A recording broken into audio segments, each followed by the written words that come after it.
President of the Chamber of Commerce, and I appreciate all of you coming. We are going to keep it pretty low key today. What we're going to do is we're going to allow each of our legislators to introduce themselves. We know many of you know them, but just in case. Then we will allow, and they've already deciphered this between themselves, who goes first and who goes last.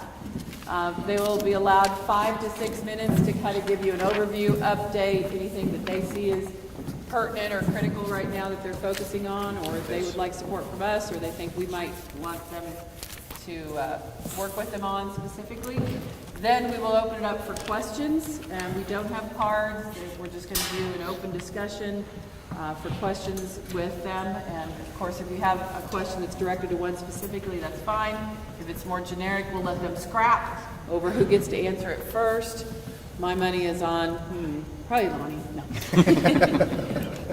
But I appreciate you being here, and with that, we'll start with introductions. Good morning. I'm Jeff Longbine. I'm the Senator for the 17th District, and I appreciate all of you being out this morning. I'm Lonnie Clark. I'm from Junction City. My district is the 56th District, and very happy to see everybody show up for this. Thought we may be a little short, but good crowd. Thank you for coming. I might interrupt. There are microphones in front of them. They're sitting right here, but I don't know how well they're working, frankly. Alan, do you have any? Those are mine. Oh, these are yours? So they're not broadcasting out.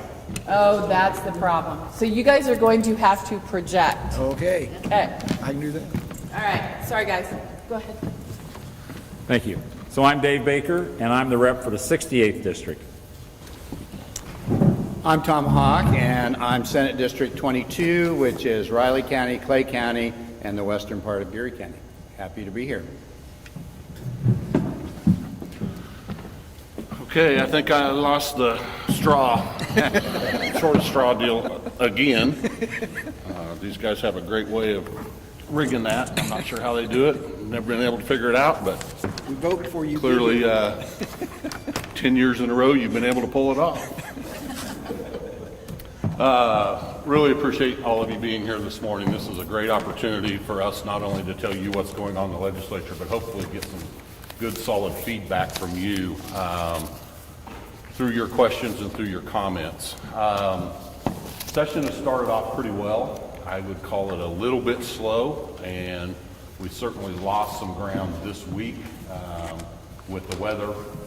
The legislature was closed on Wednesday in anticipation of the snowstorm.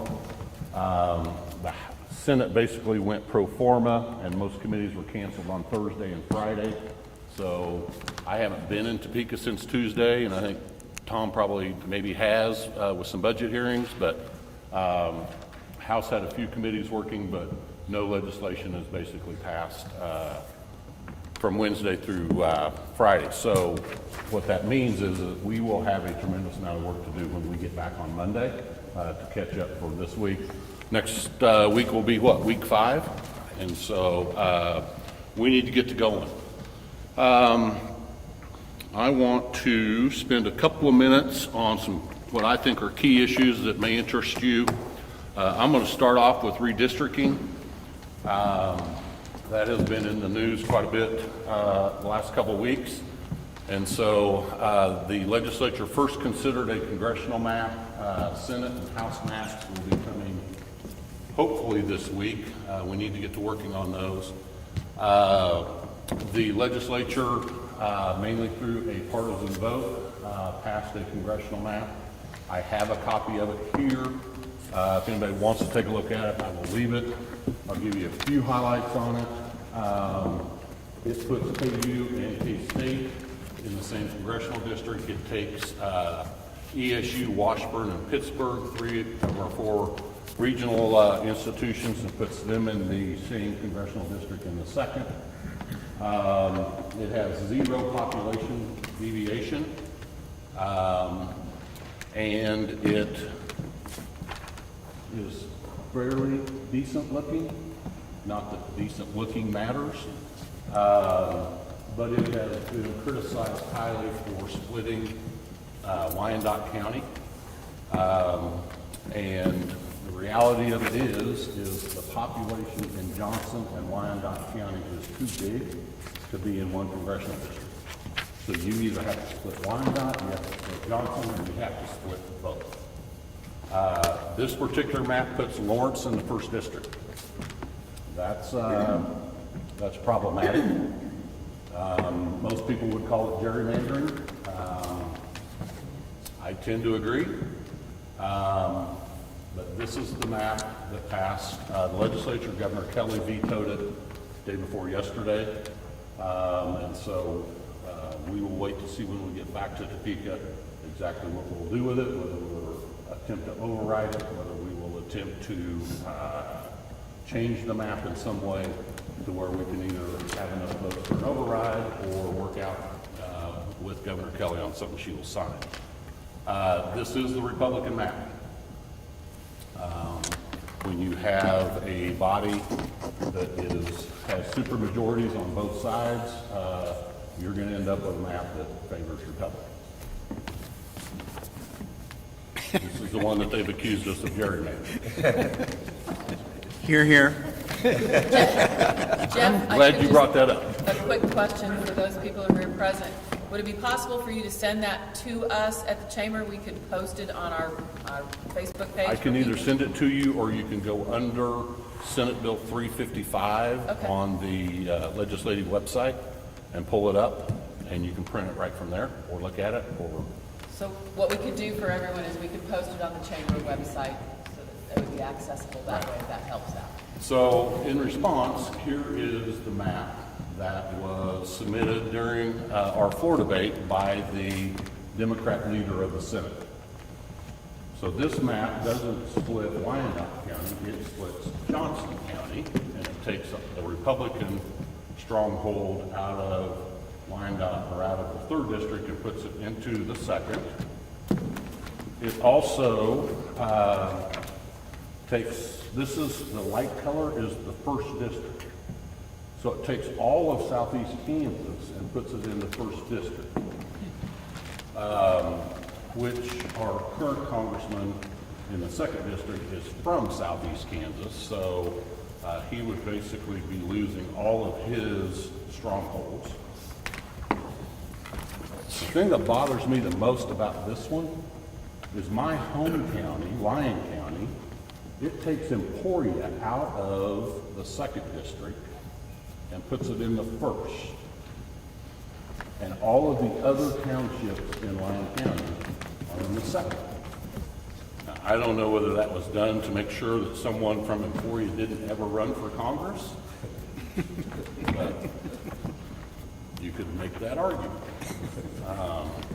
So, I offer both maps to show you that both sides are guilty. Neither one want to talk about it, but the reality of it is both sides are guilty. At some point, the process will work itself out.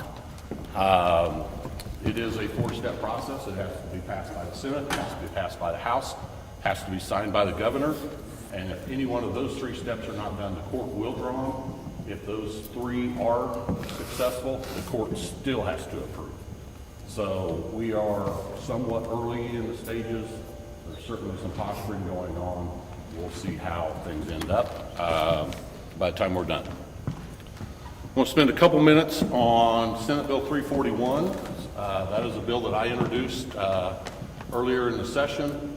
Basically what it does is it eliminates the equalization of impact aid. So currently we have 24 districts, school districts in the state of Kansas that receive federal impact aid. Impact aid is given to those districts because they have substantial amount of either federal land or Indian reservation land within their school districts that is tax exempt. So impact aid is designed to supplement those districts for the loss of property tax within their school districts because of federal tax exempt. The way Kansas for a number of years, maybe 20 or 30, has handled impact aid is technically every district gets all of their impact aid. But then they take 70% of that impact aid that they receive, and they subtract that from their base student aid when they send it to the districts.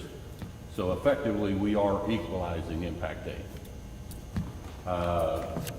I know that has been a big concern of USD 475. It's a huge concern of Leavenworth School District, Royal Valley, which has the Potawatomi land within it. And so I introduced the bill, and it was very carefully crafted that we would add to base aid across the state so that no school district took a hit. But what we are trying to attempt to do is to make sure that those districts that receive federal impact aid get all of their impact aid.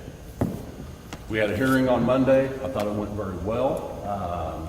Superintendent Eggleston did a great job.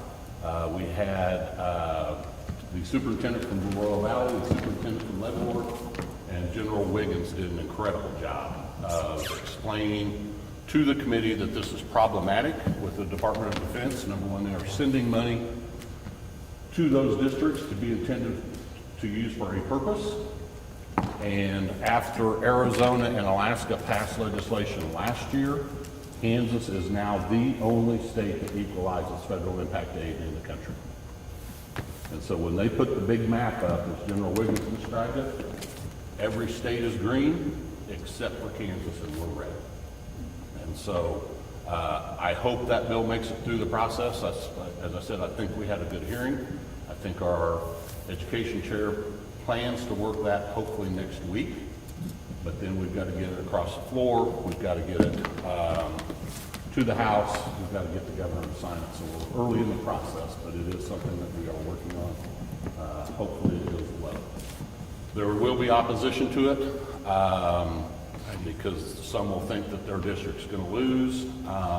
We wrote the bill to where no district would lose actual dollars, but that has about a $13 million fiscal note to the state of additional money that we would have to put into education to make sure that everyone was held harmless. The only other way to do it was to not equalize federal impact aid and to make every other district take a cut. And when you have 286 districts and only 24 of them received impact aid, you're going to basically make most of your legislature vote for a cut to their schools. One argument that has not been talked about a lot, but we talked about in committee, is technically with us equalizing or subtracting 70% of federal impact aid from our base aid, when we send it to those districts that receive federal impact aid, we are actually violating the Gannon decision, because the Gannon decision said that base aid per pupil would be exactly the same across the state. And so by doing that, we are actually violating Gannon, so we'll see how it plays out.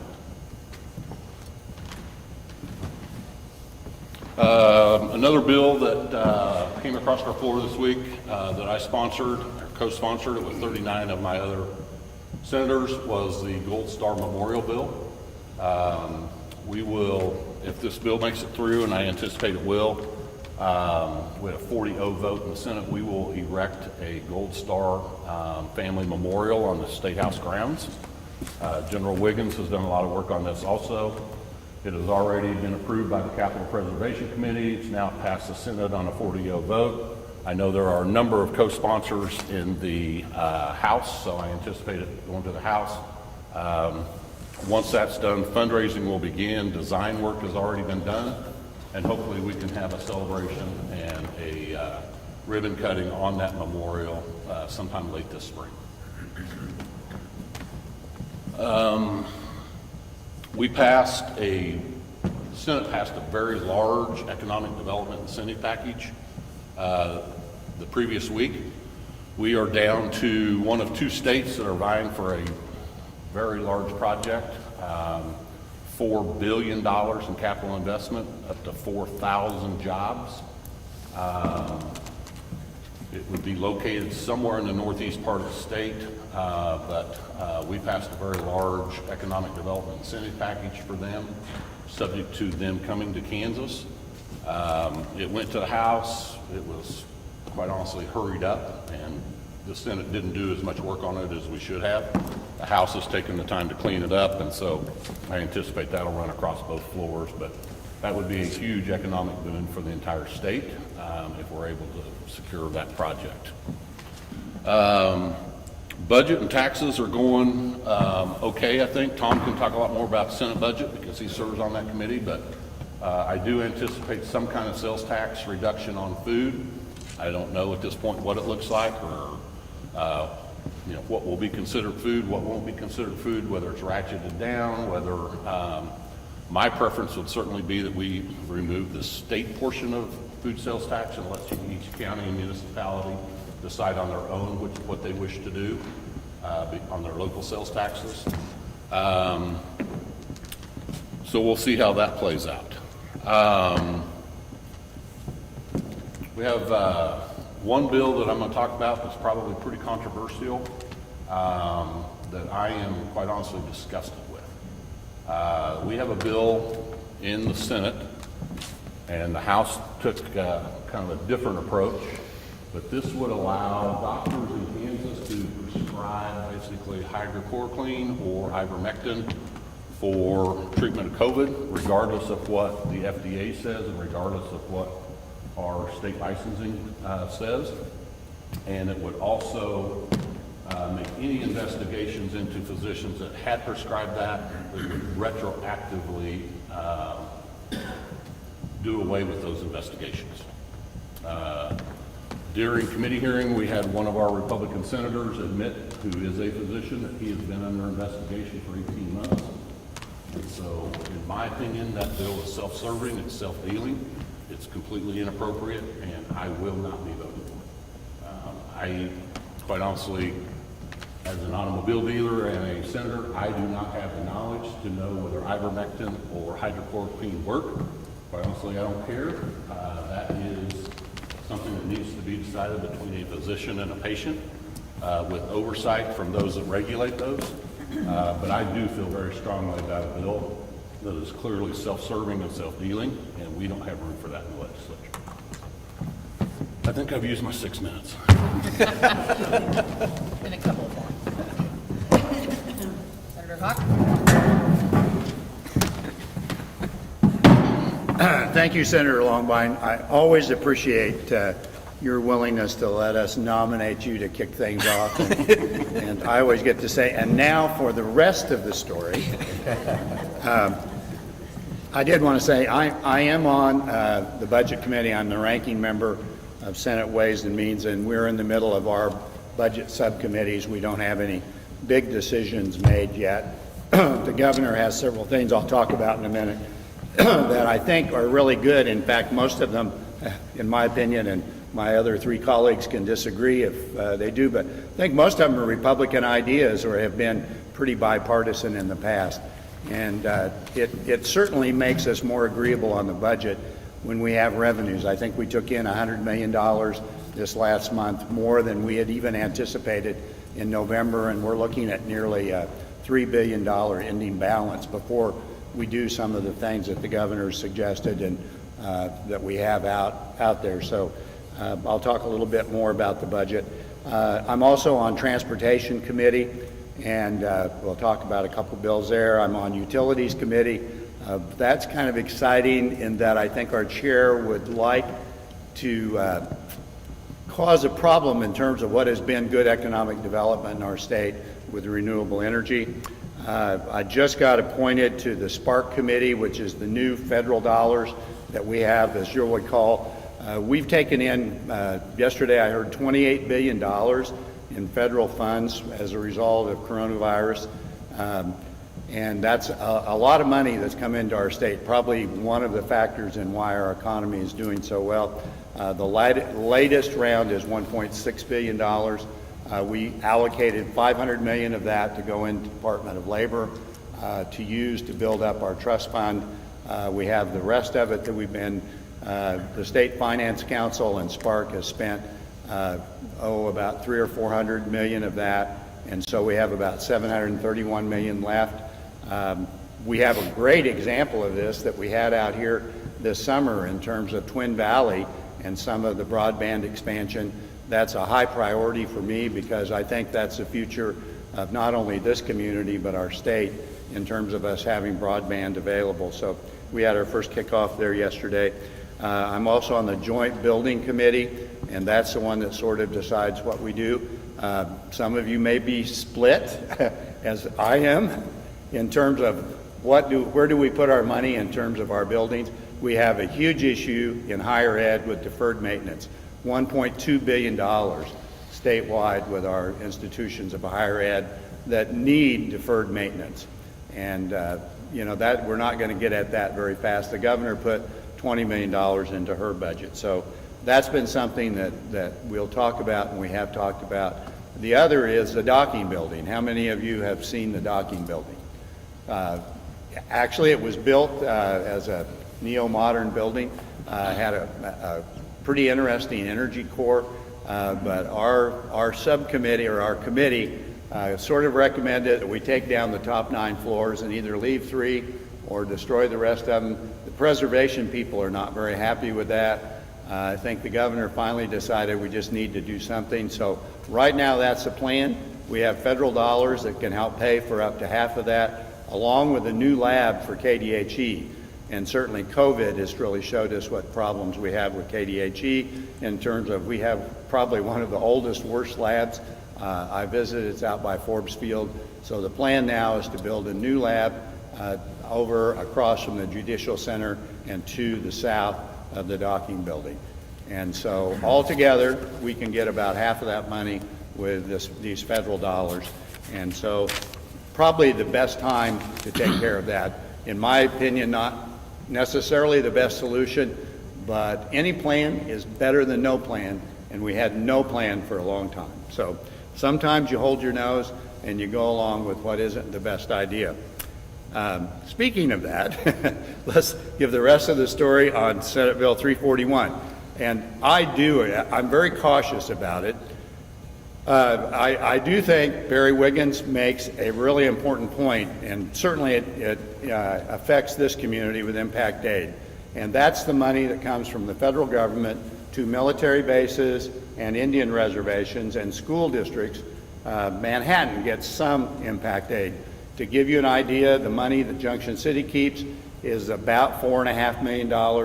Manhattan keeps $28,000. Clay Center keeps probably roughly around $8,000 to $15,000. So the surrounding school districts don't get nearly as much as Junction City does. Junction City gets high impact aid. When we did the school finance bill, I talked to Senator Lana Olin, who had my positions 2 senators ago. I think she was instrumental in making sure that districts got to keep 30% of the money. But Senator Longbine's correct. The other 70% goes to Topeka in the school finance formula, but it comes back in terms of equalization aid. So that money comes back, and that's the way the formula was designated. So what's the problem? One of the problems is the very thing that Perry says, that Jeff said, we have sort of a black eye in terms of what it looks like to the feds, and we don't want that. We don't want a black eye. We are a military-friendly state.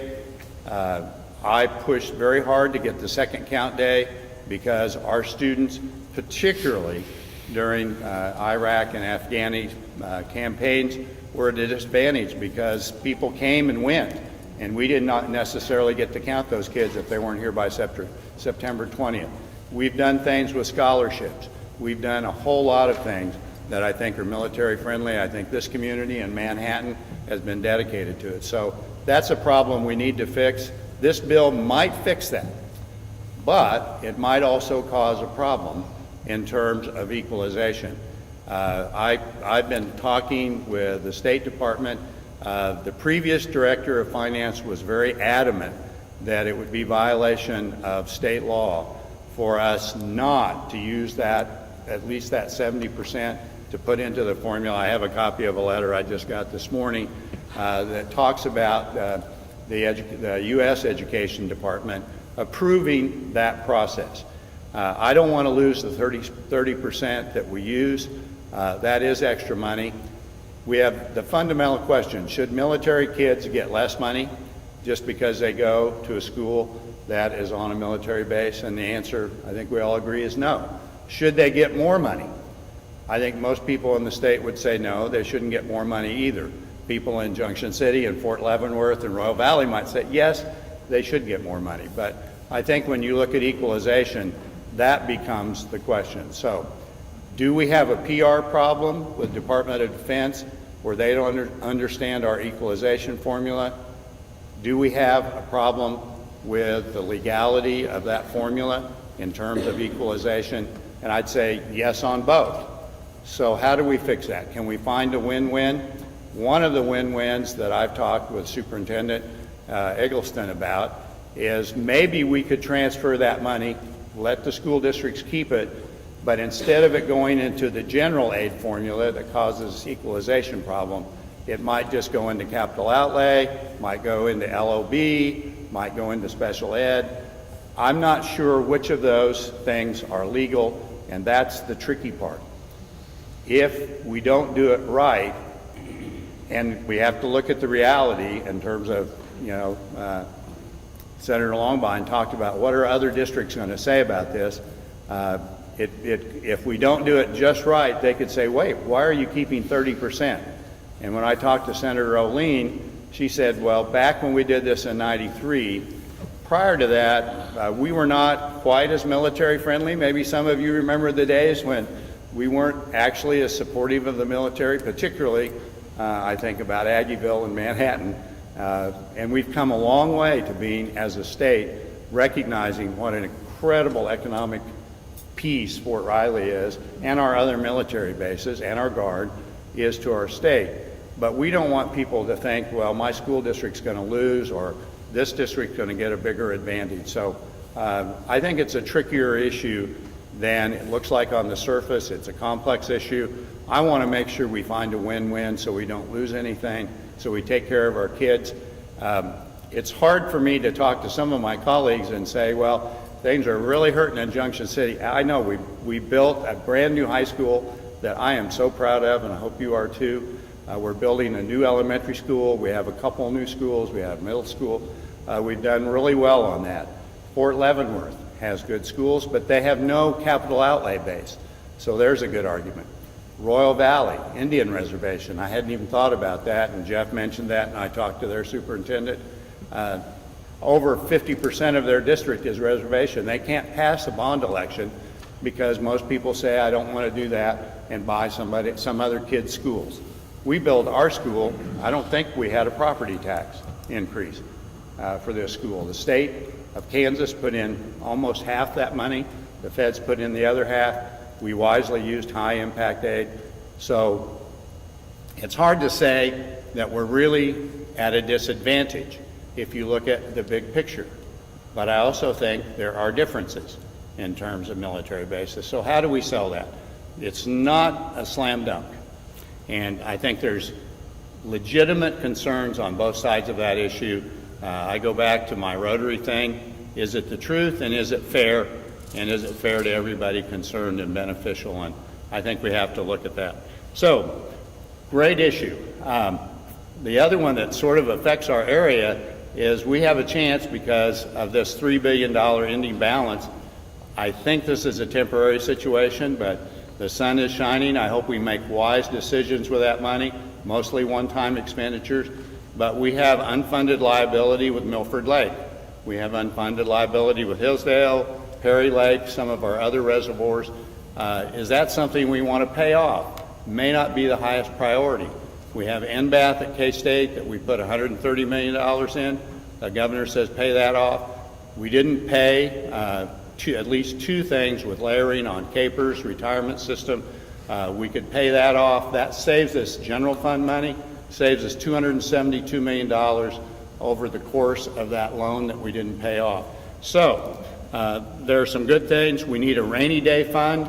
We had one. It lapsed. The governor wants to put $600 million into that. She wants to put $500 million into the food tax rebate. The restaurant people in the House want to get into that, so they'd like to take away food on restaurants. As soon as you start adding those other things on, you make it less likely that we could sustain that. If you are a border town grocer, and I'm sure our former grocer here will talk about that, you are at a huge disadvantage with Nebraska. People don't buy groceries. If you lose your grocery store in your town and your post office in your school, you're toast. And we have a lot of communities that can't keep their grocery stores. I think the other thing we need to do in the budget, our state employees have had maybe 2 or 3 small raises in a decade or longer. There's a 5%. We recognize we can't keep people in nursing. We can't keep people in our corrections. The governor used spark money to get that, but we need to sustain that. It can't be just a one-time thing. So we got some significant budget things that we really need to look at to keep our state healthy. Housing is another big issue. We've not put but $2 million into housing year after year after year. Not enough to get housing in Kansas. The governor put $20 million in. I don't think that's enough. I mentioned that I'm on connectivity. We put $85 million in over a decade. That went into KDOT to go to Commerce. We put $60 million in a year ago, and that's how we got the Twin Valley expansion here in Junction City. I hope we put at least $200 million in out of that 731. We haven't talked numbers yet. I'm ahead of the game, but I think we really have to get broadband. It needs to be ubiquitous in our state. It needs to be available rurally. It's not available in every place in this town, not available every place in Manhattan, and certainly on the outskirts. So a huge issue I want to keep working on. I thank Senator Longbine for bringing up the Senate Bill 381. I think it's a really bad idea. I have a lot of anecdotal emails from people who said it worked for me. We don't know if it works. I know me personally, as I talk to my doctor, I'm diabetic and I have a few meds that I'm taking. And if you combine hydrochloroquine with one of my medicines, I'm going to have some serious cardiac problems. So people are not, that's why we need to have the research. My doctors that have contacted me tell me 90% of the doctors want to go by the standard of care that is there. This is an end around. I don't think the legislature should be practicing medicine. I think we should leave that to the Board of Healing Arts, and I don't think, and as Senator Longbine said, this is one individual that's in trouble in his profession that's trying to do an end around with the legislature. I noticed Senator Longbine, what's the term we use? There are some things you don't vote on it if it affects car dealers. I think if we have a doctor there, maybe they should butt out, recognizing that they have a conflict of interest. I don't vote for capers things that put money in my pocket, even if they're a good idea, unless it would come down to where I was the very last vote and I might have to make some kind of decision because I retired from the school district and I'm on capers, and I'm so happy I'm on capers. I wouldn't be able to do this high-paying job that we have in the legislature for $88.66 a day. Let's see, even though it was snow day this week, I think I still spent that by noon.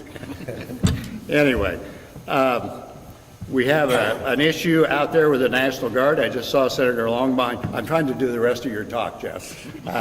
There's some crazy thing that says we have to have an act of Congress to use our Guard. The Guard is a big economic thing for people individually. I don't really want to get into this kind of a conflict with a bill in the legislature over how we use the Guard and how they're deployed. I think that might be a little bit crazy. I support the access food sales tax. I want to keep it clean. I don't want to take away local control on wind and solar farms. I think that's where it ought to be. My utility committee is trying to change that. I think that's dangerous for our economy. And on redistricting, I do think, in fact, I only agree with Senator Pyle 2 or 3 times a session. And I think I like his maps better than the Republican map and better than the Democrat map. And he got, how many, 13 votes on that? Which I personally think that we ought to have a nonpartisan commission do redistricting. I think when you have people whose jobs are affected, you don't always get the best decision when it becomes a Republican-Democrat battle. And right now, the governor just vetoed it. I think it's probably going to the courts. I want a fair map, and I go back to what sometimes people say things. Occasionally I say things here that I sort of hope the newspaper and the radio station don't report out. Mostly they should, even if I say them and they're not really the smartest things to say. The former president of the Senate, Susan Wagle, said on September 25th, 2022, at the Pachyderm Club in Wichita, and I'm going to paraphrase, essentially, we Republicans can guarantee you that we can draw 4 districts that are all Republican districts. So when people say that that Republican map is not gerrymandered, I think it is gerrymandered. And when people say that we really can't divide up communities of interest like Wichita or Sedgwick County or Lyon County or Emporia or Manhattan, and you look at Lawrence, got gerrymandered, and northeast Kansas maybe comes out worse in this map, maybe both those maps, than some of these other areas. I see Wichita as being closer to the 1st district than Manhattan and Lawrence. So maybe there are some other ways to do it that don't divide up precincts and counties and don't create an unfair advantage. And I look at politics less as Republican Democrat as how can we have the best representation. We seem to change off on Republican Democrat presidents every once in a while, not every 8 years, sometimes every 4. I think maybe it's good that we have at least one Democrat representing Kansas so they have access to the administrative branch. And so if we gerrymander out the Kansas City Democrat, have we really helped Kansas? I don't think so. It is a numbers game. None of the maps are completely bad, but none of them are completely good yet. And probably none of them will be completely good, but I think we can do better. So thank you. I bet I went over 6 minutes, but I really had to talk about okay. Impact Aid. I see a trend going here. Did you two do, okay, Lonnie's the I next. guess I'll go for next. Everything is pretty much covered by Senator Longbine and Senator Hawk, but there are 3 things that I want to go over. I am going on my 6th year as the chair of the Vet and Military Committee. So I get a lot of feedback on military issues, and that's where basically my concentration is, to be honest with you.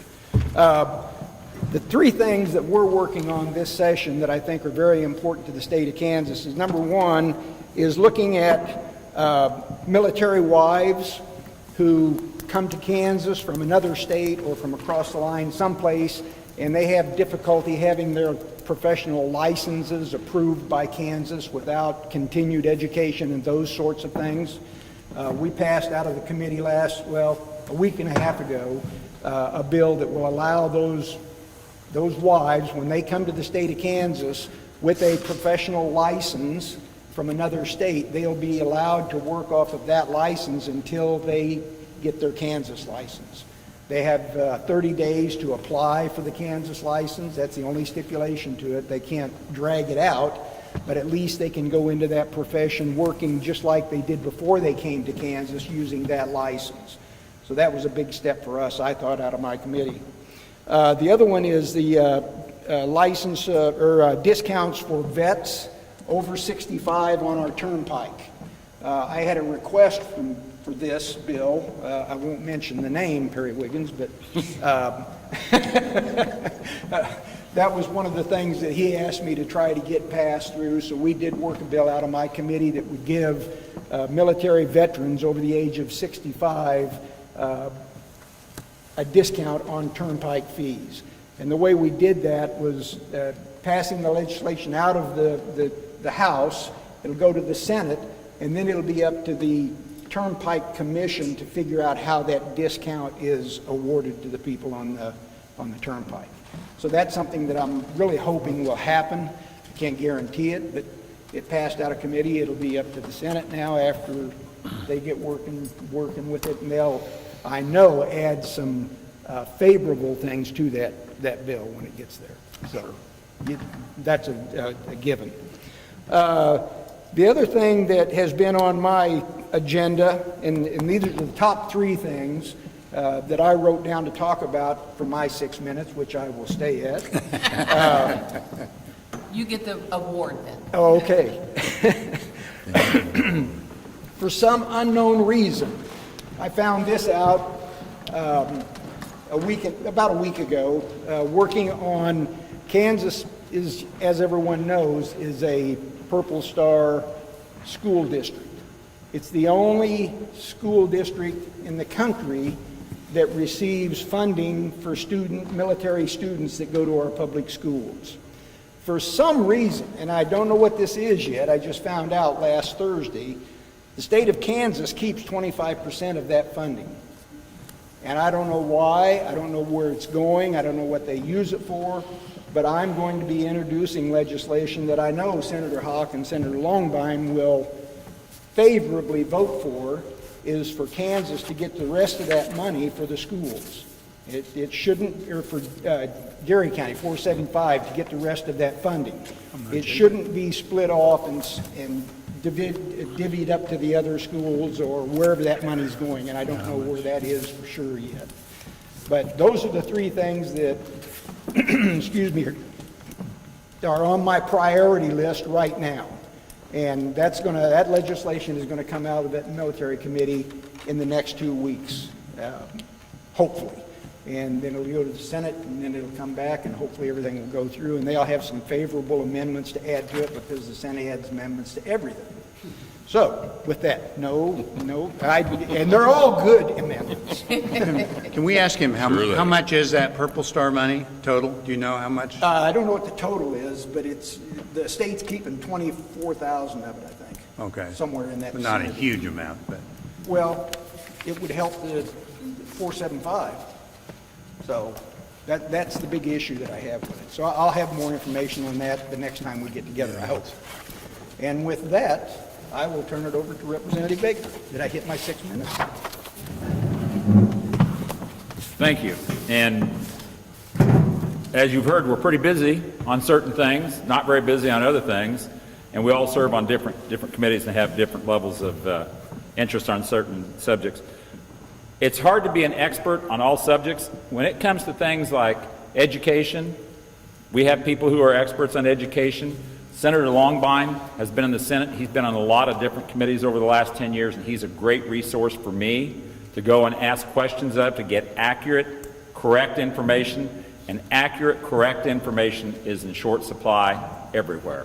So when he talks about the redistricting map, I'm going to look to him for good advice. That situation, I've not been through that before. That was done before I took this seat, and I know it was hectic and ended up in the courts then, and I'm going to count on Senator Longbine to give me good advice. I know better than to ask Senator Hawk, because he'll lead me astray. So a couple things I want to talk about. Contrary. I know. It's hard to believe anybody from Manhattan would lead me astray. So I serve on financial institutions and rural development, ag budget. We're a budget committee in the House. We have budget committees and policy committees.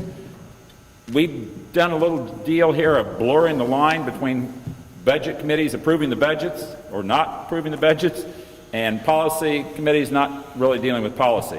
So on our ag budget committee, and Representative Clark has had some heartburn on this, but they're trying to adjust the deer hunting laws and rules. And because the chairman of that committee, that's one of his passions, is deer hunting, and he's not a fan of wildlife and parks. I'm not a hunter. I've done all that in years past, not dealing with it. I happen to know we have the third best deer population in the United States. I'm guessing that Wildlife and Parks is doing a pretty good job. I defer those questions to Representative Clark. And as I recall, a couple of years ago when they tried to make those changes, Representative Clark went down and left no gray area, and immediately everybody changed their vote and supported Representative Clark. One of the highlights of my tenure is watching everybody get influenced by Lonnie. The Water Committee has met, and nobody's talked about water. That's probably one of the biggest things we've done. They've met almost nonstop for the last year.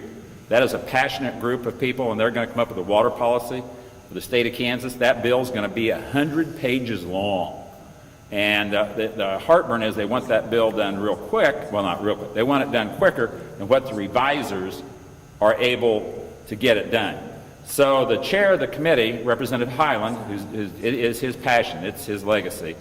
he kind of scolded the revisers for not getting that out quicker, and they reminded him that he is one of them that voted against their pay raises. So there's a drastic shortage of revisers. There's a drastic shortage of state employees. I think I heard the number on KDOT. They have an 80% turnover rate from their first-year employees. That is not acceptable. I don't know what the answer is in compensation for state employees, but there has to be, number one, you have to treat people with respect. Nobody wants to work at a job where they're not appreciated and respected. And number two, you do have to compensate them to a living wage. And over the last 40 years, we've taken that and decreased it every year. We're now at the bottom, and one of the things I want to talk about is revenues, state revenues. I sit on the tax committee, one of my favorite committees, and they all come up with all these reasons why we can't do these tax policy changes. The bottom line is, as jobs pay more money and the bottom end of the population receives a higher wage, they spend all that and they generate a lot of revenue for sales tax. They buy cars, they buy groceries, they spend it all, plus they pay income tax. They don't have the benefit of owning their business and being able to deduct their expenses. They got to pay the whole load. The person who has a W-2 income, that's the guy that pays the bill. And that's also the guy that doesn't have, well, he's supposed to have a lobbyist in Topeka, and that's our jobs, but for some reason we can't seem to get ahead of the corporate money. So the corporate folks have got a great idea on the governor's what do they call it, the new bill, Jeff, Apex, is that the name? Yeah, the Apex. Well, they want to put a glide path to zero that failed the last administration. Want to put it back in on this bill. So the deal is, if you like that economic stimulus bill and you want to get that through, you're going to have to do some horse trading and vote for a bunch of stuff you don't like. And everything's getting into the horse trading deal. They called me yesterday to make sure that they understood that I have a couple of bills that I want to see get passed, and if I didn't support that redistricting map, just didn't know if that was going to happen, may not get any money for my next campaign. I had to explain to them I pay for most of my own campaign expenses, so scratch that off the list. So it'll be really interesting to see how the horse trading goes. Sometimes we have to vote for things we really don't like in order to get something done. My ability to swallow those pills is diminished immensely. And the reason is because I'm not afraid to come up here and tell you some of this stuff is ridiculous. We have some tax proposals in committee that do not pass the smell test. I serve on the rural housing, on the rural revitalization, and we have a RHID, which is part of the projects here in Junction City through the Main Street program that you're working on. I think Jerry Lonegren's helping you guys with that. Tremendous successes. Council Grove, Emporia's had some great experience. I think Senator Longbine had a lot to do with that originally. Hopefully we can expand that, get more money into the RHID program and the HEAL grants. Those are great projects. They help get local people with skin in the game to revitalize their downtowns and their buildings. It's amazing what we're doing in different communities throughout the state. And these RHID grants, they're designed for the smaller communities, 50,000 and under. So that's a big deal in our committee that we're working on right now. I know Monday we have 4 more testimonials on information, so really enjoy that. Couple of things I want to talk about. Food sales tax. So I think Senator Hawk mentioned I came out of that industry. I used to operate supermarkets in northern Kansas, and if you go across Highway 36, all those little towns that had those powerhouse grocery stores, those powerhouse grocery stores are either 20% of what they used to be or completely gone. We used to hire at the grocery store in Washington, Kansas, about 30 to 40 people in the supermarket business. Today, that's a stretch. That's a tough deal because those people are close enough to the Nebraska border. They drive across the border, buy their groceries, buy everything else while they're there too. And, you know, it's chicken and egg, but all that retail across northern Kansas has shifted north to Superior, Nebraska, Fairbury, Nebraska, Beatrice, York. And those businesses up there, they've been pretty smart. The price differences between big stores, box stores in Lincoln, Nebraska versus out west is 20%. according to the Nebraska Chamber of Commerce. Those organizations are not nonprofit. They're also pretty smart. You'll notice the big corporate grocery stores are not located anywhere around the borders of the state of Kansas for a reason. They can't compete. So I'm really interested in some of the transparency bills that are coming. I hope you ask questions about transparency. Senator Hawk mentioned the great compensation we receive. and those of us here, well, 3 of us can afford to do this. I'm always so proud that Senator Longmire does this. I will tell you, he pays a dear price in his business for doing this. The state of Kansas is very fortunate to have people like Jeff Longmire step up and serve, because the financial, it's a cost to him. He's not making any money on this deal. So that's, at some point, that has to be addressed, because what it does, it restricts the number of people who can run for these seats. It's a huge time commitment. I'd hate to guess how many hours a week we spend, but you get calls and emails. I checked yesterday. I got a new iPhone, which is a disaster, and I got 193 emails in 3 hours. So, yeah, no more forwarding those emails to me. There's only 150 of those. I tell you, I couldn't believe it. So, a couple of things, and I'll sit down because I'm over my 6 minutes, but Lonnie gave me some. So, I'm a huge believer in transparency. I think a lot of these incentives we've given out over the years, I think it's time to have a sundown. Those exemptions, all kinds of voodoo things we've done to reduce tax burdens for certain people in certain industries, I think it's time to put a date on the calendar and say, you need to come in and reapply. You need to come in and tell us why you deserve to pay less for your share of government than everybody else. We did that in sales tax one time, Senator Longmire. You remember that great adventure? And it was like $8 billion in sales tax exemptions. When they got through, they added more.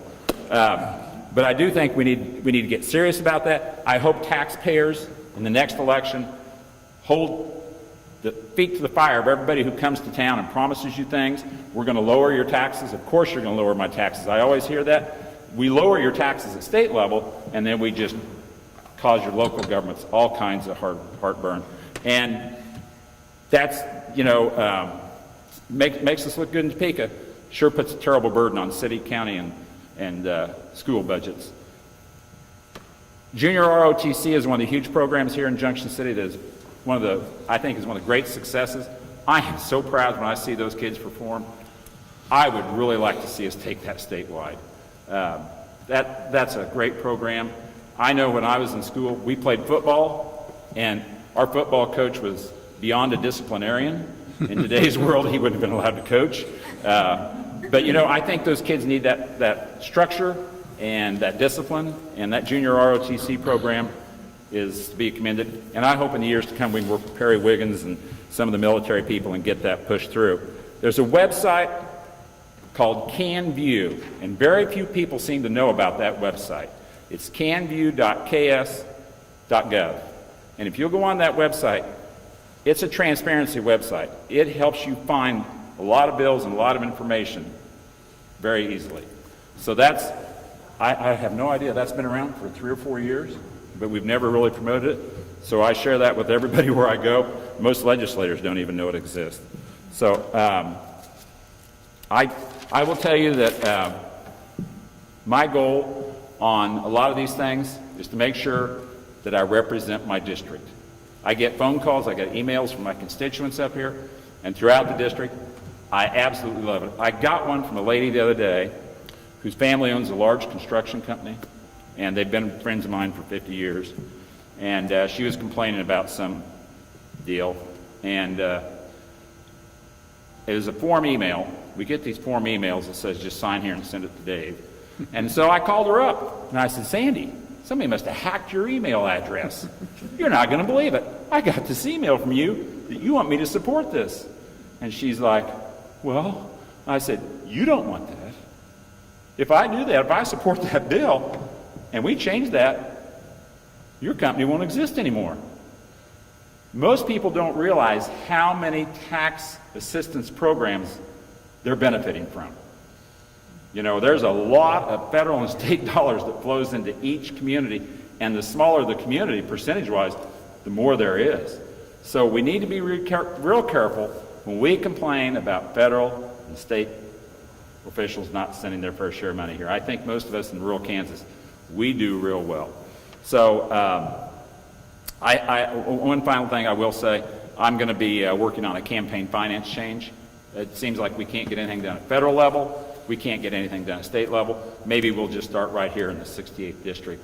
And by the time we get ready to start the next campaign, we'll have some suggestions. Hopefully you'll have some suggestions. The campaign finance is where the problem is. We have unbelievable amounts of money flowing in from outside. Even here, the last school board elections had some of those too. It's time to put a sundown on that.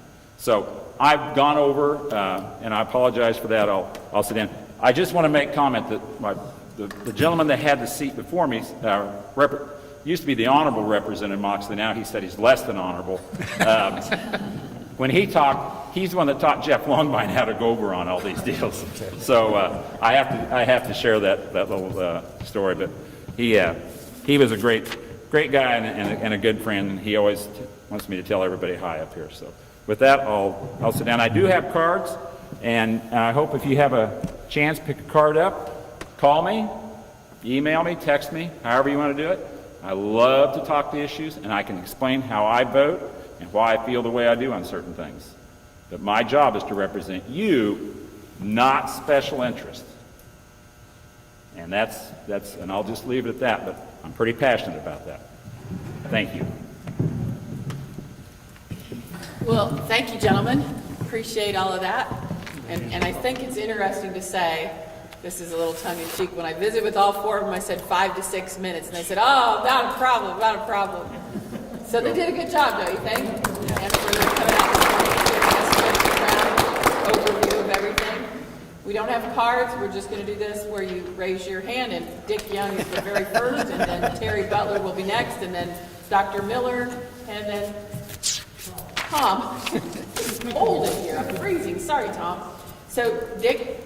First of all, I applaud all four of you for taking those jobs on. Thank you. Couldn't do it because my temper's too high. But two things. I've been writing some notes. First of all, gerrymandering. That's a national issue. It'd be nice if we could just computer generate the thing and both parties pay the price. And eventually it evens out. Don't know. The second one is Bill 341. I spent 31 years in the military. My kids attended military schools from the day they were in kindergarten to the day they graduated and went off to college. We need just that support. But the one thing, and you touched on that map, we're the only red state. Now, if you remember, a few years ago, we all sat down at the Marriott. The place was packed. A thing called RAC. Mm-hmm. We came close because we're one of 3 divisions. We're measured by boots on the ground, number of soldiers. We're a 2-brigade division. And Lonnie, you understand this. To move a unit, you have a ceremony, case the colors, and they're gone. That's all it takes. And if you're the only red on a map with education, that's a big deal in Washington. Right now, everything boils down to money, money, money. Fort Riley is the largest, or if not the largest, right next to it.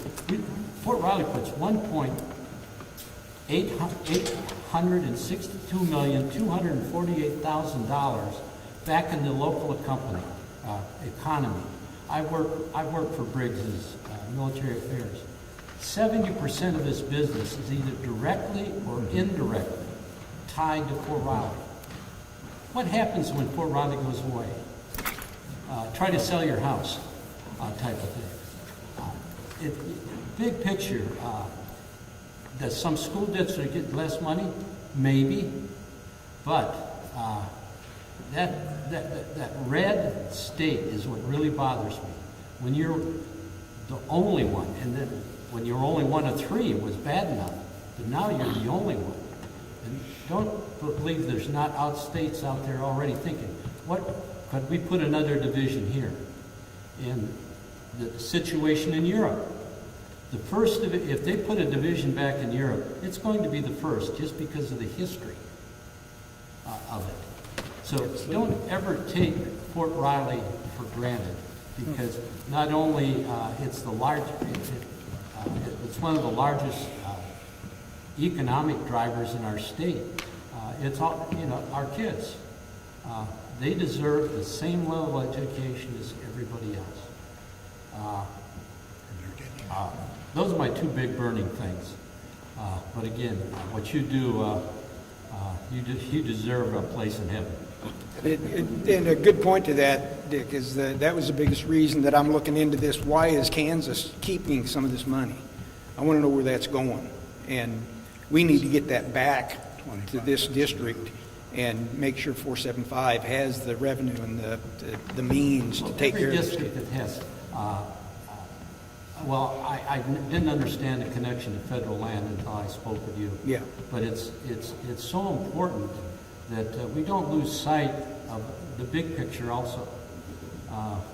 Fort Riley, $1 billion is nothing to scoff at and to take the risk of losing it. And we've done some of that. Well, one other thing is, I was born and raised in Junction City. I've been here all my life. And from the time I was a kid, very small kid, Fort Riley has always been the #1 economic driver of this state and this county especially, let alone the city. So Fort Riley has been a motivating factor for this city ever since I was born. And I've seen the ups and the downs. I've been here when they took brigades out of Fort Riley, and there were businesses that closed in Junction City because of that. And you hear a lot of complaints about GIs coming to Junction City and creating problems. Well, that's a natural thing. You're going to have, with human nature, you're going to have problems that arise from people. But the impact that they make to this city and to the state of Kansas is you can't be replaced. If we lose any of that Fort Riley revenue from the brigades that are out there, we're in big trouble. So, Terry, we'll get to you in a second. Dave, Just a comment on the gerrymandering. My suggestion to the Speaker's office was we have a 3-star general in the legislature, Representative Dodson. Yes. Yeah. I'll bet he understands mapping and strategic thinking, and that, they didn't even put him on the committee. So that tells you there was a preconceived idea and a preconceived plan. When you have people of that magnitude with that intelligence level, and I don't know if you've ever had the opportunity to speak with him or General Wiggins, my goodness, those people have a whole different mindset when it comes to strategic thinking. They're the ones that should have drawn the map. I'm proud to say General Dodson was my old boss. Oh, my gosh. well, I'll tell you another one. Last week in my committee, we were working on a bill, and being a lowly Marine in Junction City is bad enough. Enlisted, by the way. And at that committee meeting, I had 3-star generals in the committee, and I was nervous. Terry? So thank you for all the information you shared. I am very involved in Junction City Main Street, so I just appreciate all the support that you have for that. And if you would like the Junction City Main Street Facebook page, we'd be appreciative of that. Okay. And the website is expected to open Valentine's Day, all those according to plans, junctioncitymainstreet.org. That's number one. So thank you for the Main Street support that we hope that continues on and doesn't get cut. Number two, trails. We spoke a lot about trails. Yes. And I would love to have something on Junction City tied into trails. I know maybe there's a council road, Harrington, and all that map. So if we just kind of keep that in mind when you're in Topeka. Number two, the Purple Star conversation, that $24,000. What Dick was saying about the fact that, I heard General Wiggins speak to that, and that Purple Star, even though it might only be $24,000, when families start looking at a site that they want to request in multiple days, and when I think we might be the only ones that have or don't have a Purple Star, but it's a big deal with site selection for those that want to get assigned here. And then Freedom Frontier, I didn't know if you had any conversation to share about Freedom Frontier, because I hear a lot that I forgot all that I've heard, but there's something important about that. Those are my 4 things, and thank you. Thank you. Dr. Miller? Gentlemen, thank you again for your service, for your integrity. Very proud to have you represent us. 1997 was the last year there was a cost of living adjustment for capers. And my question to you, each of you, is would you vote yes for an increase to capers and a cost of living adjustment? You would give an update on the financials of capers? So, Dr. Miller, I serve as the Capers Chair in the Senate, so something I've worked on a lot. I am extremely proud of where we've been able to take capers in the last 10 years. We've gone from about a 56% funded ratio to almost 80. We have done a number of things,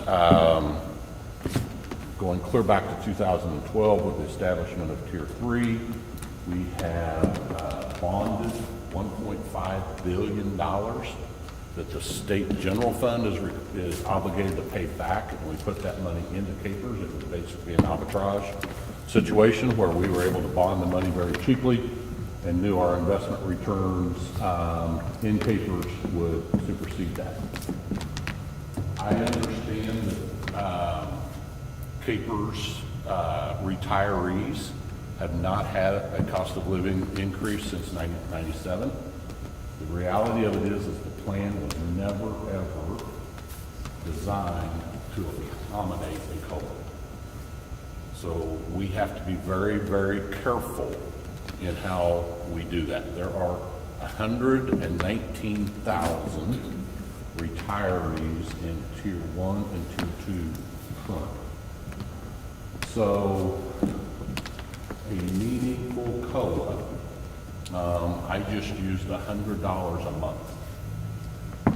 So $100 a month per retired employee in a cost of living increase through capers is $131 million per year in excess cost.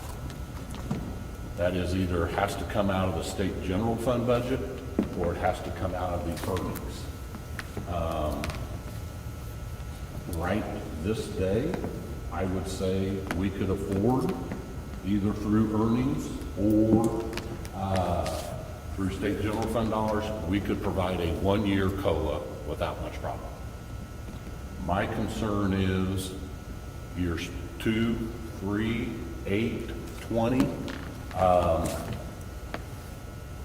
defined benefit pension plans are very much, because of federal support or federal Supreme Court rulings, the contractual obligation of the state. So anytime you increase benefit, including the COLA, you are obligated to maintain that basically forever until all of those employees in that class are no longer collected. So there is a bill in my committee right now that I will say I don't probably intend to hear. It would provide a COLA that was to employees each year based on CPI increase. And so the maximum amount would be a CPI above 5% would generate a 5% increase each year in your retirement benefits. Capers made approximately 21% on investment returns last year. It was an incredible year, outstanding year, but it wasn't that long ago, 2008, 2009, where we had a 12% decrease. And so I will tell you, I'm not going to support a COLA. I think people are needy. I think they need it. I think it could be argued they deserve it. I don't know how to do it and make it fiscally sound for the next 25 years. I do know we all have the opportunity to participate in capers also. And I know that the minute you are hired into your position, you could calculate your retirement benefits. And it was always designed to supplement Social Security. and whatever investments or savings you generated on your home. It was never designed or intended to be something that funded 100% of your retirement the entire time. So I know that's not a very popular position, but I feel like I've got a fiduciary responsibility to the state and to the health of those who are contributing to make sure that that fund is still available to them when they retire. And so I know it's not popular, but I probably cannot support a COLA unless somebody can show me how we can pay for it and maintain it.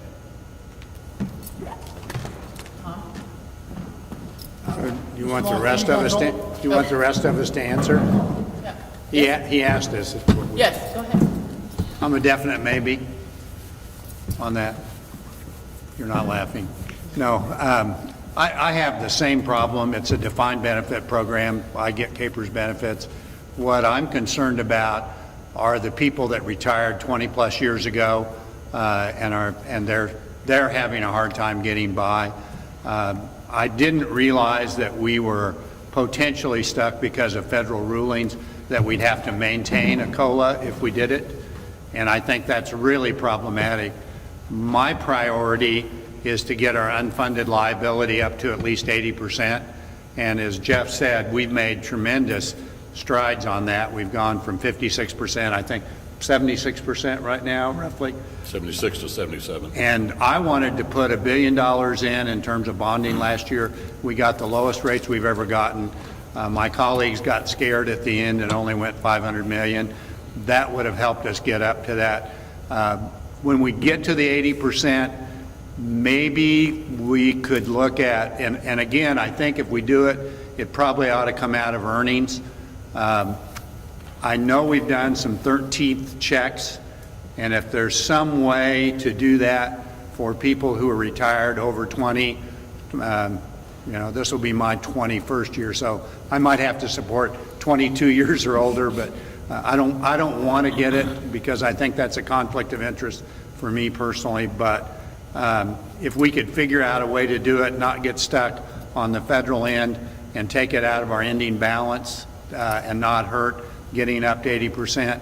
Otherwise, I have to wait till we get up to 80%, and I feel like we're safe and funded at the level we need to be to weather any kind of downturn in the economy. I know that's not what you want to hear, but I think it's a lot of people think it ought to be like Social Security, and why don't we have a COLA? That's not the plan we made, and believe me, I think we have a better plan for those of us who taught and are on Capers because it is a defined benefit plan. It's a better, more stable plan for us. And if we try and change that, which we tried to look at in the past, that potentially jeopardizes that unfunded liability. So it's always a good question to ask, and I just had Ernie Caudell in, and we talked for 45 minutes about what the history was, what the costs were, what some of the options were, and it's still a dilemma. Thank you. Thank you, sir. Any other responses? Okay. So now, Tom? First of all, I think you guys all deserve a raise. I think more money as a substitute teacher on a daily basis than you guys do, then you guys should double at least. Having said that, the unnamed company that is getting the tax, that might get the tax benefits, what do we know about, you probably don't know what they do, but what do we know about what kind of compensation they're going to give their employees? How many employees they're going to have? I've heard it's about 4,000, but I don't know anything about the compensation they're getting. It's my understanding, and I do not know the identity of the company. I was offered the opportunity to sign an NDA and no, and I didn't want to do that because there's no need for me to know. And so I didn't sign an NDA. If I remember right, I think the average wage is in the $60,000 range, high 50s, low 60s. The other thing that is extremely attractive is they have indicated that there will be a number of supplier companies also, and we've put some supplier incentives into the bill. So there may be additional 10 companies. help me guys, I think that's the number we put in the bill, that we would incentivize up to 10 suppliers. So I don't know the number of employees in that, but the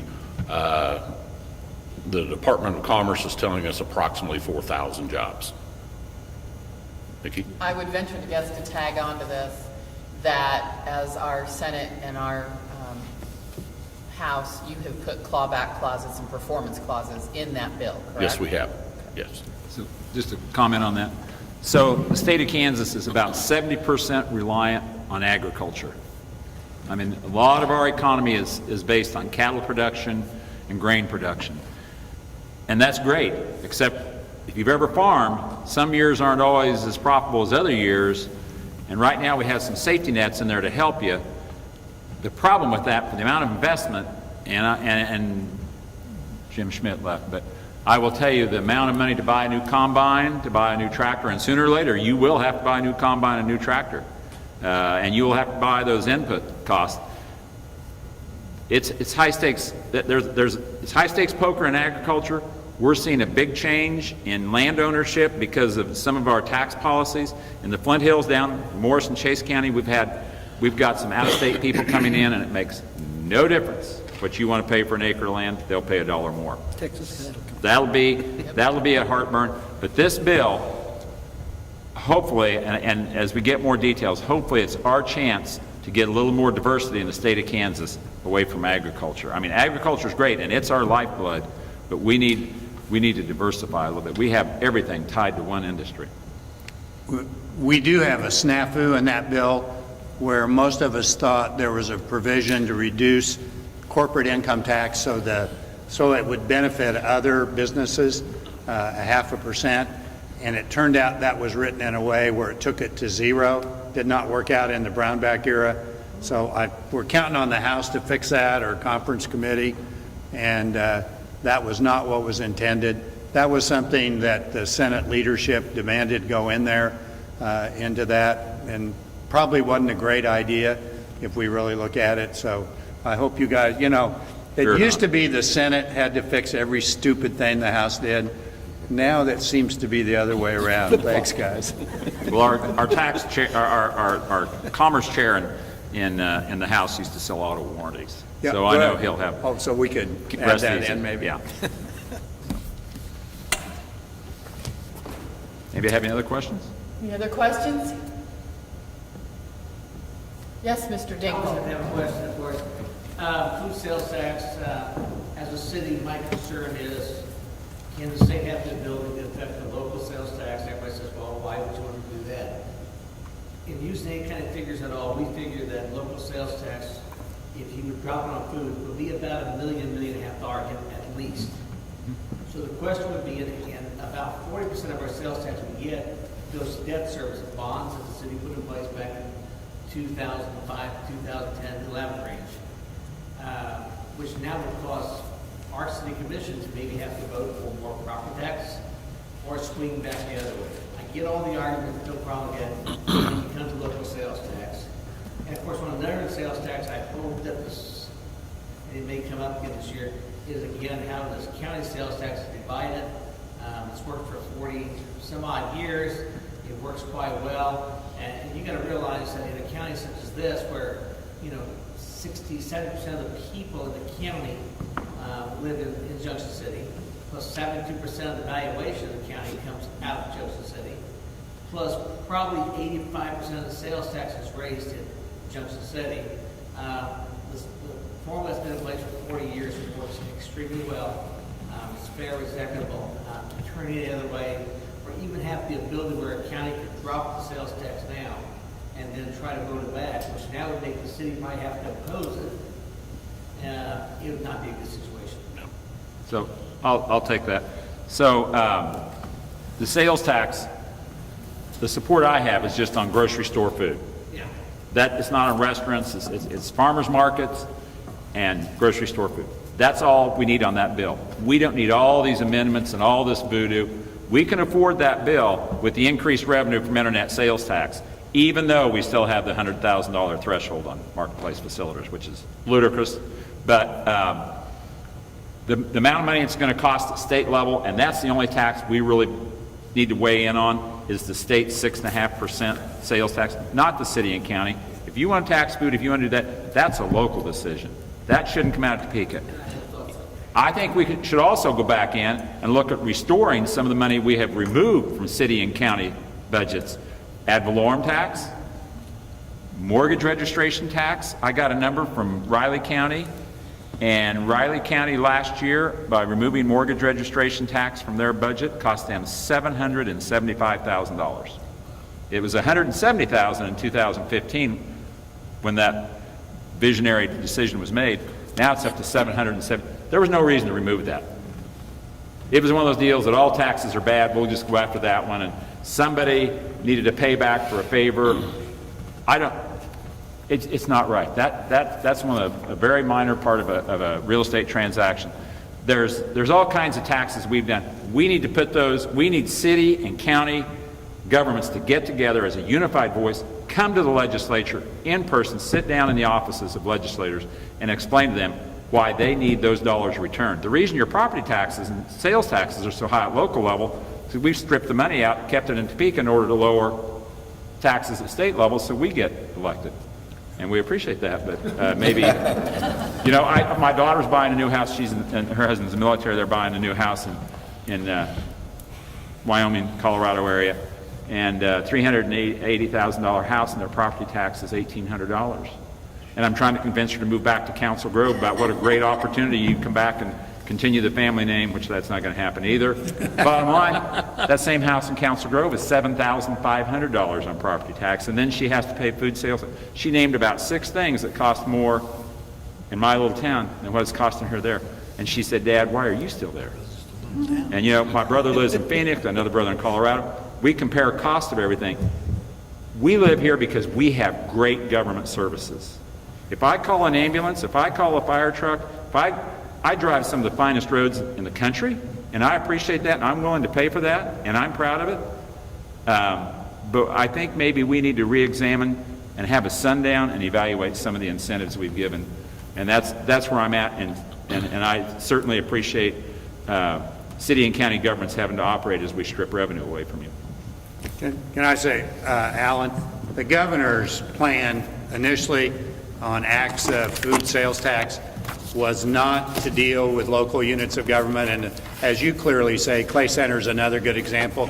They built a new pool, and that's funded by their local sales tax share. We shouldn't mess with that. That's local control. The governor's clear about that. I hope all 4 of us, and I think we do, agree we ought to keep that bill clean, and we ought not to complicate it, because we know, I think, that we can easily maintain that we can have the revenues on into the future, and it ought to be up to local decisions whether they do anything with their sales tax. And on the Atchison bill, I don't want to get in there and decide a local dispute. Let them work that out, and let's not have the rest of the counties and cities go to war over a war that's happening in one county. Well, my concern with sales tax is you know, the chairman of the committee, finance committee, is a push to add the city and county exemption so the government has to make a tough decision. That's what we're here for, is now we make the government, she wanted a sales tax, food sales tax to offer. We're going to say locals as well, and make her put the tough about it, because I know the people who gain fair play, but that's real concern. Like I said, when cities have blocked commitments, the counties are the same way. All across the state, that's real concern. Yep. Other comments, questions? Yes, Mr. Young. Just hit me. I want to compliment all of you. You talked about working with the governor, even though she's of a different party. And that's very gratifying to know that we still can see common ground. I come from Wisconsin. There's no common ground up there. So It's all cold, but there is. it's interesting. I went to a meeting with Wisconsin legislators, and you should see their level of compensation. They don't get $88 a day. It's well into 6 figures a year. And they have some really interesting perks while they were in Seattle that the rest of us didn't have. But anyhow, yeah, Wisconsin's an interesting state. The point being is we've got to work across You bet. the aisle. Right now, we're an angry country. And it's got to, it's got to come from the bottom up. Otherwise, we're headed for real trouble. All right, Mickey. All right, sir. Uh-oh. Jeff, do you have something to say? Yeah, he just got me on my soapbox. Who did, Dick? Doggone it, Dick. This is why I come. I like these soapboxes. Can I take notes? Let me turn on my Should we recorder. record this? Turn that recorder on. We have a tremendous problem in this country right now. Yes, we do. And what we have allowed to happen is we have the most extreme sides of both parties controlling all the rhetoric. And when you control the rhetoric, you control the agenda and the messaging. We need, I don't know what the percentage is, whether call it 10% on the right, 10% on the left, make it 15, make it 20, I don't care. The reality of it is the middle is still the majority. But the middle has become so disenfranchised that's by what's happening on the extremes that we don't want to be involved anymore. We don't want to stand up and fight for what we believe we should be. And as long as we continue to allow the far left and the far right to control the agenda, we are going to be in trouble. So those of us who are in that 50, 60, 70%, whatever the number is, we need to stand up and we need to take our country back. And we need to make sure that we are holding elected officials accountable, and we need to make sure that we are selecting the right people to represent us in Washington, in Topeka, and in Junction City. I'm done. Can I have sidebar conversations with all three of these people off and on, and I am the Democrat, and I appreciate that, and I feel like we find common ground in our group, and there's sort of an image in Topeka that maybe there isn't as much common ground as there was when I first started 15, 16 years ago in terms of that, but I think there still is a lot. We've had the Kansas Civility Project, but Dave mentioned this transparency and campaign finance, and I do think it's almost a crime that it costs probably close to $100,000 to win a Senate seat. 300. Well, I'm cheap. No truer words against me. That's how I got on the budget committee. I'm a tightwad. But even with my own money, especially my money with my wife and the taxpayers' money. But Dave and I were brainstorming a thing. If only people who lived in the district were able to contribute to people's campaigns, an interesting idea, because it really is the outside money and the outside agenda that stirs people up, that gets them excited about whether it's the pandemic or whether it's the insurrection, or you go through all of these national issues which probably don't affect us much other than they make us emotional and stirred up where we don't make good decisions. And I totally agree with what Senator Longbine said. You really govern in the middle, where you do what is best for people, all people, not just some people. And that gets to be harder and harder to stand up to.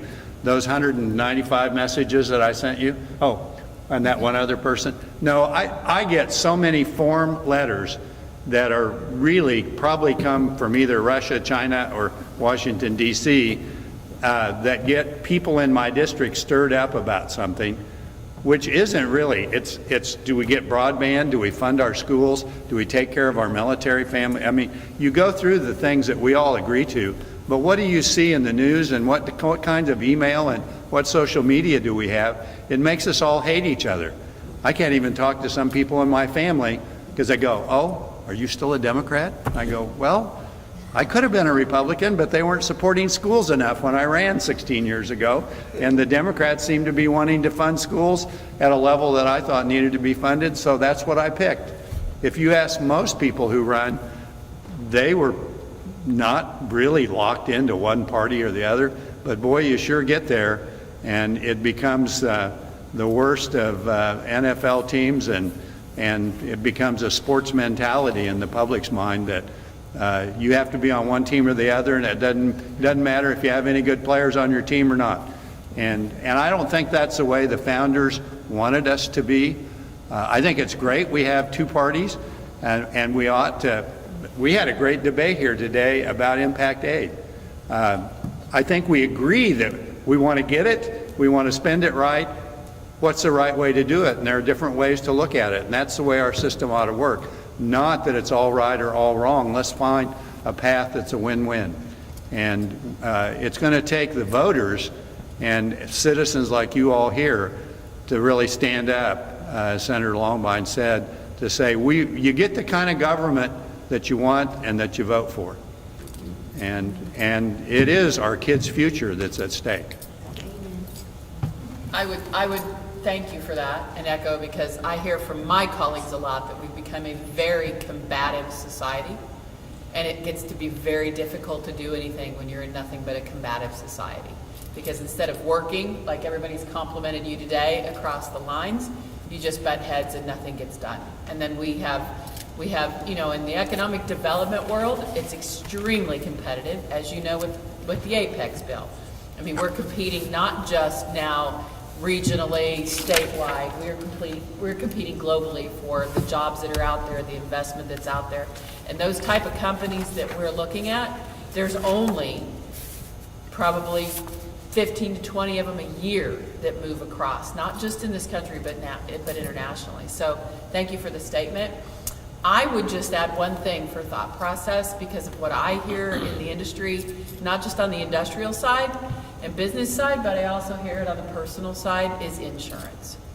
And I hear this constantly about insurance companies, and insurance regulation needs to be looked at.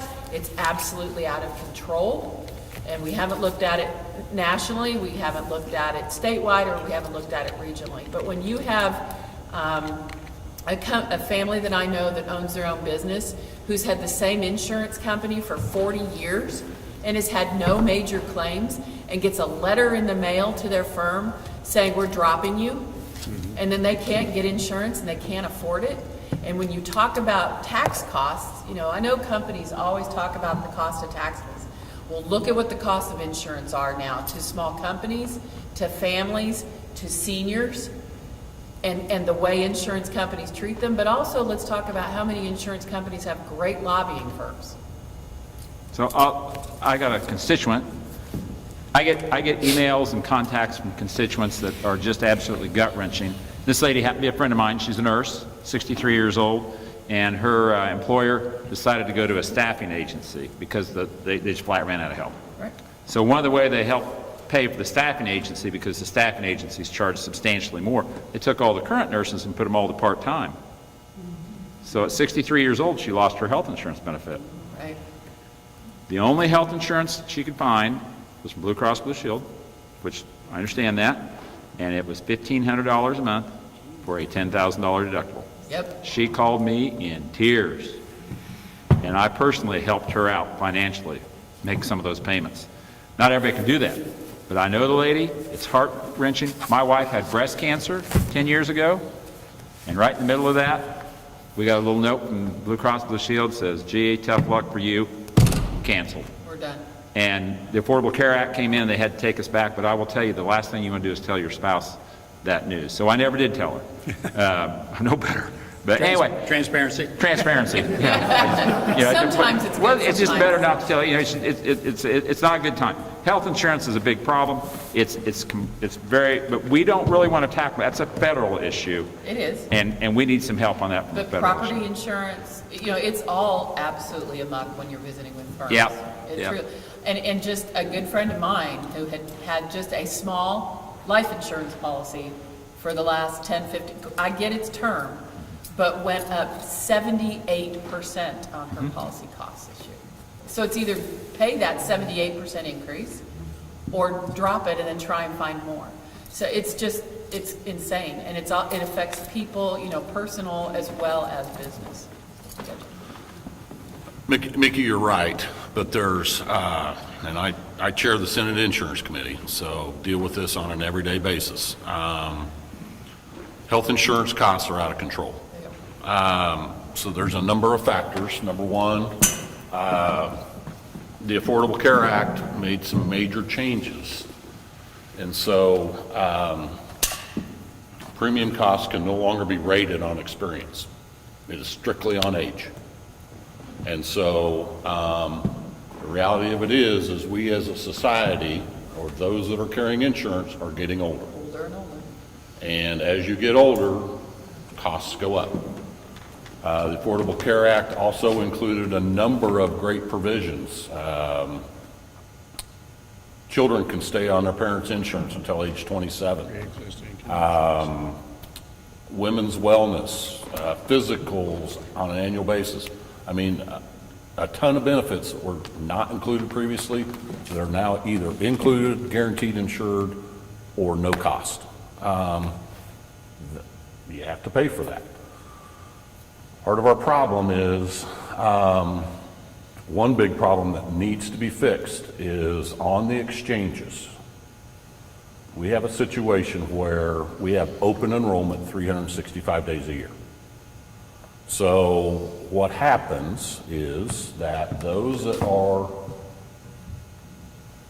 elderly like me that need that insurance coverage are on the exchange.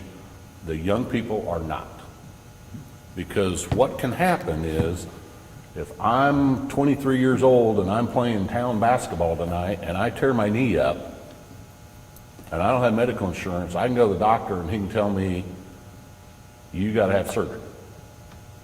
So I can go to the exchange, I can buy insurance, I can get my surgery, and the next month I'm off. Trump and the Republicans changed that. And that is a huge problem. And so we need to go to closed enrollment on the exchange. You sign up in December and you're either in it the entire year or you're out of it the entire year. You can't jump on and jump off. Consolidation of healthcare is driving up our costs. They say that it's not, but the reality of it, it is. And so when these large medical practices are buying doctors' individual practices, it's corporate medicine. Now, we don't have corporate medicine laws in Kansas, but it's corporate medicine. So when you look at those physicians that were in private practice and their sole income was dependent upon how many patients they saw a day, they were seeing 18 to 20 patients a day. Now that they're owned by some big conglomerate, they're seeing 8 to 10 patients a day. Or 5. And they're making the same amount of money. So there are a number of huge structural problems that we can't fix, but the federal government needs to fix it. We need another overhaul.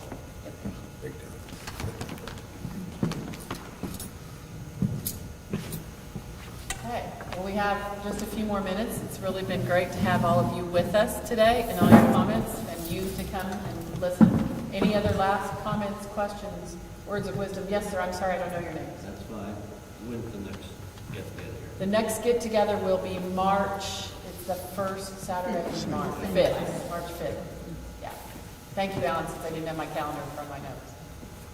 Just quickly, I know after you've done the Congressional Map, you have Senate and you guys' districts. We'll fix it.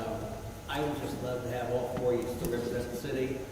I think we have such an advantage since you four do work so well together. And I can call you all up and get basically the same answer. And support of the four of you for the city of Junction City. So some people say it's bad that we have 2 state senators, 2 state representatives. And of course, Lonnie Dave represents me and Jeff represents me, but I think it's really good because when I can call down, I have to use 2 state senators and listen to a city of our size. That's big for us. And everybody goes, so we need to just have one. And this, I said, no, I don't like what we got now. So I don't know what's going to happen. I know shifting has to happen. But Johnson County is going to get 4 or 5 more House seats and a Senate seat or 2. There's no shift I get that. But I like what we got. Well, I might give you, I have no idea how it's going to turn out. I had my first meeting in my caucus. I think Jeff told me, I didn't look at I have 17,000 too many people in my district, so I'm going to lose some, and it's likely to be Clay County for sure. I don't know what the rest of the mix might be, and I have enough voters in Riley County because we're now counting military and college students. So there's enough people in Riley County to make a Senate district. Whether that will happen or not, I don't know. I think you'd be really good in Potawatomi County. There are parts I like. In fact, I may have to move to Potawatomi County to get my property taxes down. Maybe on that note, this is the time to say. Just a little summary. So I have so much pride when I see other people from throughout the state and tell them about Junction City and the changes. People can't believe all the changes that have happened here in Junction City. We take it for granted because we see a lot of those changes happen all the time. But I'm telling you, to come to town and drive around and meet the people, that's the best part of this job. I'm telling you, serving in Topeka, it's okay, but it's not near as exhilarating as coming out and going door to door here, outside of chasing those dogs. But other than that, there's not a better experience in life than coming up to Junction City, Kansas and going door to door, meeting people, seeing the progress. My gosh, drive around town and look at all the building and the improvements, the yards, the situations that were pretty tough shape. And I know the city has a lot to do with that. Phil is sitting here today, but my gosh, what a great ambassador. I think we have a lot to be proud of here. You know, life really is pretty good right now. I don't know, I'm 66 years old. It's never been this good for me. I came from a preacher with 6 kids. We weren't even on the totem pole. But gosh, I don't want to take for granted all this great opportunities we have in this country. Everybody's making more money than they've ever made before. They don't work near as hard as we used to work in the grocery business. My gosh, I just think we need to be thankful for what we have. And you know, we keep letting all these national issues and these outside influences come in. Those people do not have our best interest at heart. Senator Longbine summed it up. It's time for everybody to get back engaged. We need to take back our local communities and our local state. But it won't happen until we get people engaged right here locally, serving in local and city governments. So, Well, thank you. I might add that when the redistricting came up, when I sat down with the speaker's staff and started going through where my district was going to be, I told him I didn't care where it was, but I wasn't giving up anything in Junction City. I lost Milford, which is okay with me. But if I'd lost anything in Junction City, then it was over. I would have been an unhappy camper. Well, we don't want that to happen. No. Well, thank you to all 4 of you for spending your Saturday morning with us in Junction City. We appreciate it. Thank you for those of you who came in to enjoy listening to our elected officials and spending your Saturday with us. And I think there's still coffee back there, but it's probably not warm. Alan, before March the 5th, I hate to ask this, could we turn the heat up in this building? it'll probably 70 degrees then. There are cards on the back table. Anybody wants one of my cards? Thank you.